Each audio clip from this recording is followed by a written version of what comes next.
All right, today's session is about bicep tendon surgery, or more specifically, reconstruction of the distal bicep tendon into the radius. Now, this is where that distal bicep tendon that goes into the radius has pulled out, avulsed out of the radius. It's been surgically drilled through the radius and wrapped around and anchored on the other side. Now, a patient of mine this week has had this, hence the video, and he's now at 11 weeks. So he's done his rehab time as far as rest in the sling and not much, a bit of range of movement work, and now he's ready for some strengthening. I'm going to show you 5 things that he is doing to help the tendon in this early stage. We go through 2 isometrics for the bicep tendon. So number 1 is using a bar isometrically to hold the load in 90 degrees. The second one is actually using a banded load in supination. And then we go through eccentrics. There's 2 eccentric ones we do. So the eccentric one is for the actual bicep tendon going back into extension from flexion. Then we actually do an eccentric bicep curl with a super light band. And then we work on another one which is called a pole supination operation, which helps work on the supination part of that distal bicep tendon that is used when you flex and bend your elbow into supination. Super important, that one. So let's go through those 5. First one, we use a bar setter like this. Now, what you can use in the gym is like a Smith machine, because you can ratchet it up and down, or you just set it up in a rig like this where you set the height. The height setting for you guys is try and get it at height where you are 90 degrees at the elbow. Okay, so your hand's going, if you put your hand underneath, you go, okay, where am I at? This needs to be roughly 90 degrees, so the bicep's in a shortened position. You don't want to be down in a lengthened position. It's too half the bicep tendon. You don't want to be top too high. It's not going to work. So that is perfect. Now what you do, this needs to be a heavy bar. Okay, so at least sort of 20 kilos of that. Meaning when you push up, you're not going to lift it off, all right? So from there, what you do is you position yourself, you think, okay, that's not 90 degrees, come in, that is 90 degrees. What you do, you can already see, when I put a bit of pressure on there, my bicep tendon's on, okay? And that's what we want. The other thing too is, remember, you've had surgery like this bicep tendon is going to be pretty flaccid, not doing much, right? So you're also trying to bring back some tone into the bicep. Of course, atrophy is going to be there, and you trying to hypertrophy that is not going to work for a while. The biggest focus is on this tendon, so forget about trying to build your guns up. It's about trying to get the tendon stronger, because guess what? You've had surgery on that, it's going to be super weak, all right, and you don't know it. So what you're going to do is push up into the bar, so vertically up into the bar, till you feel that bicep tendon work. Now, I probably wouldn't go into pain, but you'll feel weakness, you'll feel fatigue. What you've got to gauge is how much pressure can I put in there that is comfortable, that I can hold for 30 seconds at a time without getting more sore and out fatiguing, okay? Then you have a break, all right? Let it relax with the same amount of time. You can retest on the other side, see where you're at. You'll notice there's a massive difference between left and right, okay? And then you go again. So 30-second holds. I would aim to do at least 6 of those, okay? And that's almost like your warm-up. You're just trying to just activate, switch this on, get some tone back in there. The isometric stages are super important for your initial sort of segue into your rehab, and just brings back some of that tone. You'll just feel even better just from doing these exercises. Generally, you'll feel better afterwards. Just watch your pain levels on that. So, super important, really good one to work on. Second isometric, and I know these are boring, but the second isometric one is super important as well. This is where you work on the supination part of what the bicep tendon does. So when you do that, your bicep tendon is helping that movement, all right? And especially because that bicep tendon has been hooked into the radius, and you know your radius rotates as you supinate. You've got to work on it. So, often missed, but what I would do is put band, any sort of band. Don't overcook the band. You want to make sure this is not too heavy. But you're going to think, this is where you got to think about the setup. You're trying to go, okay, supination, right? So the band always has to come on top of the hand when you do that. All right, remember it's not pronation, supination. So what I would do is wrap that around and make sure it's around either your thumb or something like that you can twist like that. What you do is you come back till it's loose, all right? Turn it around into supination. Now you'll find that like you can feel that tendon, it's on already, okay? Now, what you do to add load is you step out from the anchor point. The more I step out, I can feel this cranking up in here, okay? You'll feel your bicep tendon work harder because guess what? The band is trying to rip you into pronation, meaning you're doing isometric supination doing that. If I just let that go, it does that, all right? Which I don't want you to do. But make sure that it's not underneath like that, okay? You need your thumb wrapped like that, okay? Then you step out to as much load as you can handle. Again, like the bar one, 30 seconds, 6 of those. You'll feel that working too hard. If you think, geez, I can't hold that for 30 seconds, well, step in a bit, take the load off, okay, that feels a bit better, all right? So it doesn't actually matter what band really this is because you can adjust the load by stretching it, okay, and going outwards. So be mindful that these ones will get a little bit of fatigue, okay, but then feel great afterwards.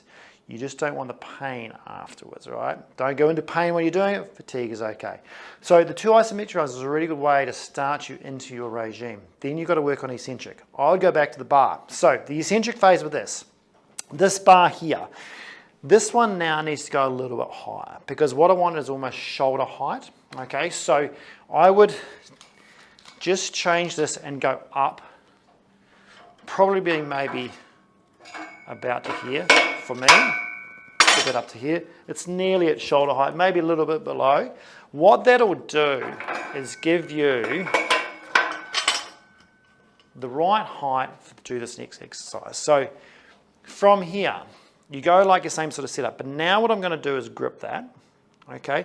And I'm going to come in. The further you go in, the more load it's going to be when you load backwards. So if I go back here, there's not going to be much load. If I go sort of further in, the worse it's going to be. I'll just start off easier in the first few rounds of this because you don't want to go back too far and make it sore. What you're going to do is an eccentric bicep curl / row. So what I'm going to do is let my body go backwards. I'm going to let my elbow obviously go forward. Now you can see that I'm working that tendon already, but I'm loading back with 1. This is my good arm, okay? I'm going to go back and see if I can get my body as far back as I can and straighten this as far as I can. This hand's at the ready, okay, to when I get to full extension. Clearly what I don't want to do there is try and pull backwards. Grab the bar, pull back with the other hand. The key about eccentric stuff is you only do the negative or the downward phase, okay? The upward phase or the concentric phase is helping with the other hand. You can still use this a little bit, but what you're trying to do is rest the injured one on the concentric phase and only train it on the eccentric phase. That's how you're going to get the tendon better. Otherwise, you're focusing on muscle all the time. The tendon sort of doesn't get stronger faster. So just to recap on that, the further you go forward, if you watch this, when I go back, I load right backwards. I'm way back here. That's too much load. I can feel that on a non-surgical tendon, I can feel that, okay? So just be careful you don't step too far forward and try and be a hero with this. Even if you step backwards, you just go, oh, that's really easy. Okay, I'll step forward a little bit. And then you work out exactly in the first session how much step forward you need to be will determine the load. Always pulling there, pulling back as rest period, come right in, and then slowly load it back. The load time on the eccentric phase should be about 3 or 4 seconds, okay, and then pull it back, all right? So really nice one to work on because you're doing what we call a closed chain eccentric load, all right? So super kind on the tendon. You'll get some really good benefits out of that. That'll eventually turn into pull-ups, okay? So they'll do progress, but a good place to start. Second eccentric one I want you to do is working on eccentric bicep curls. Now, this one, I'd probably change the band. This one, I would go for the lightest band you have, okay? Or if you don't have a light band, get a light band because you don't want to load this one up too much. What you do with this one, step on that, okay? Wrap this around your hand. So at the bottom, there's some tension, okay? So you just need, if you think like, oh, there's not enough there, so you got to go, okay, there's enough tension there, all right? What you do, again, just like that one, you're not going to lift up. That's the concentric phase, okay? You are going to grab it, give it a free ride on the way up, okay? Set yourself back, and this is a chance for you to get your shoulder blade in the right position. Keep your shoulder blade back, then you load down in supination.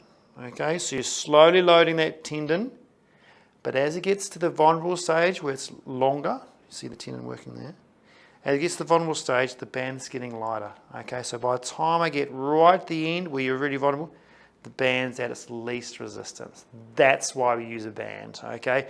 When you're new to exercise from surgery, this is still quite scary and quite adventurous, so you want to make sure that, you know, you're not overcooking the band, otherwise it'll be too much for the elbow. Now with all the eccentric stuff, people say how many sets and reps? The moment you should probably start off with 6 sets of 6 reps, so about 36, right?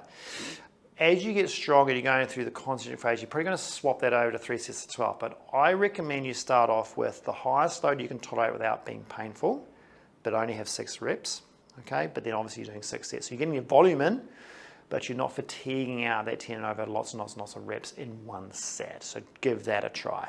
Now your last one I'm going to work on is the pole. Now, your pole. This is to go back to the supination part again. What I want you to work on is grabbing a pole like this. Now, this is actually a broomstick, right? So you could, or a wash stick. You could use that, you could use a dowel rod. Don't use a heavy bar, okay? So you're not going to use one of these things, okay? Super light, nothing at all. So when I'm in that position, that's my rest period, okay? The first thing I'd work on is actually going into pronation. And the reason for that is, when I go into pronation like that, and the load starts increasing here, I'm essentially working my bicep tendon to stop that movement, okay? To pull it back, if you like. You can't go so far because guess what? There's the concentric phase, all right? But this is we're not going to be able to get away from. So you're going over into pronation, which is eccentric supination, and then you're using that bicep tendon to help supinate back into here, and then there's your rest period again.